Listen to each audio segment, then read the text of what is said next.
மதிவாரன் ஏதோ சொல்லணும் சகோதரர் வந்து அவர் பொறுப்புணர்ந்து செய்கிறாருன்னு ஏதோ ஒரு வார்த்தை சொன்னார்ல, அவர் எப்போ செயல்பட்டார்? ஏதாவது ஒரு சப்ஜெக்டில் அவர் பேசின ஏதாவது ஒரு இடத்துல சொல்லுங்க. ஏதாவது ஒரு இடமா இருந்தாலும் சரி, நான் ஏற்றுக்கிறேன். அவர் எந்த ஒரு இடத்துலையுமே 1/4/2022 தமிழகத்தில் ராமராஜ்யம் தான் வேண்டும்னு பேசினார். இது ஒரு ஆளுநர் வேலையா? 27/5/2022 இங்க பல பேருக்கு தேசிய கல்விக் கொள்கை பற்றி தெரியலன்னு பேசினார். இது அவர் பேச வேண்டிய வேலையா? 5/6/2022 இந்த நாடு ரிஷிகளாலும் முனிவர்களாலும் கட்டமைக்கப்பட்டதுன்னு பேசினார். இது அவர் பேச வேண்டிய வேலையா? இது அவர் ஒரு பொறுப்பா?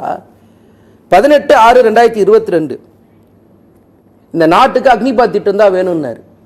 இந்த நாட்டில் போராட்டம் பண்ண இளைஞர்களை பற்றி அவர் அமைச்சது பார்க்கலையா?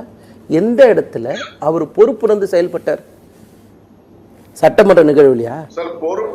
சரிங்க, இல்ல தயவு செய்து இது விவாதத்தை நியாயமா போகணும், சண்டையே வேண்டாம். பொறுப்பா உணர்ந்து பேசினார். எங்க பேசினார் நான் கேட்கிறேன்? சட்டமன்றத்திலயா? இல்லைன்னா அவர்கிட்ட கொடுத்த ஃபைல்லையா? நீங்க எவ்வளவு நேரம் பேசுனீங்கன்னு தெரியல, ஆனா ஒரு வார்த்தை கூட ஆளுநருக்கு இந்த தலைப்புக்கும் சம்பந்தமே இல்லாம பேசுனீங்க. சரிங்களா? தயவு செய்து எனக்கு பதில் சொல்லுங்க. இந்த நாட்டில் குஜராத் மாடல் சிறந்ததுன்னு சொன்னீங்க சார். நான் கேட்கிறேன், குஜராத்ல எத்தனை யூனிவர்சிட்டி இருக்கு? எத்தனை ஆர்ட்ஸ் அண்ட் சயின்ஸ் காலேஜ் இருக்கு? எத்தனை டிப்ளமோ யூனிவர்சிட்டிஸ் இது காலேஜஸ் இருக்கு? சொல்லுங்க. தமிழ்நாட்டில் எங்க இருக்கு? எத்தனை இருக்கு? நான் உங்களுக்கு முதல் சுற்றிலே சொன்னேன். இல்ல ஏதாவது ஒரு இடத்துல எங்களுக்கு நீங்க சமமா இருக்கீங்களா? கட்டமைச்சது நாங்க, உருவாக்குறது நாங்க. எங்க மாநில உரிமையை பத்தி நாங்க பேசினா அதுக்கு நீங்க சம்பந்தமே இல்லாம பேசுறீங்க. இது எந்த வகையில் நியாயம் சொல்லுங்க? இது இன்னைக்கு இந்தியா ஃபுல்லா பேசுறாங்க சார். விவாத பொருளா மாத்திருக்கோம்.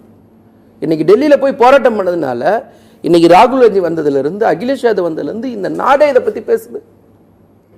நாளைக்கு உச்சநீதிமன்றம் என்ன மாதிரியான தீர்ப்பு கொடுக்கும்ன்றது நமக்கு ஓரளவு இன்னைக்கு தெரியுது.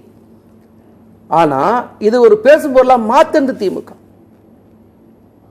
கூட்டாட்சி தத்துவத்துக்கும் மாநில உரிமைக்கும் மிகப்பெரிய பிரச்சனை மோடி ஆட்சிக்கு வந்ததுக்கு அப்புறம். அதை யாரும் நம்ம மறந்துடக்கூடாது. நீங்க சொன்ன மாதிரி விஸ்வகர்மா யோஜனா திட்டம்ன்றது யார் கொண்டு வந்த திட்டம்? ராஜாஜி கொண்டு வந்த குலக்கல்வி திட்டத்தை பேர் மாத்தி கொண்டு வரீங்க. வேற என்ன வித்தியாசம்? அதனால காங்கிரஸ் கவர்மெண்டே போச்சு அன்னைக்கு. யாரும் அதை மறக்க முடியாது இல்ல?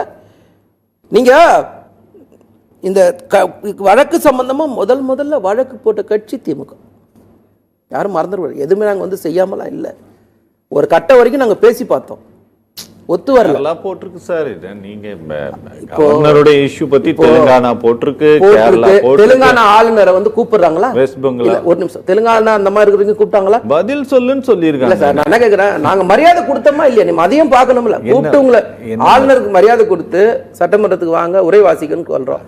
அங்க ஆளுநரை கூப்பிடாமே சட்டமன்றம் நடக்குது. நீங்க ஜட்ஜ்மெண்ட் வரட்டும் சார். ஜட்ஜ்மெண்ட்ல வந்ததுன்னா உங்க பேர் அவ்வளவுதான். எனக்கு என்ன வரும்ன்ற நம்பிக்கை எனக்கு வர தெரியுது.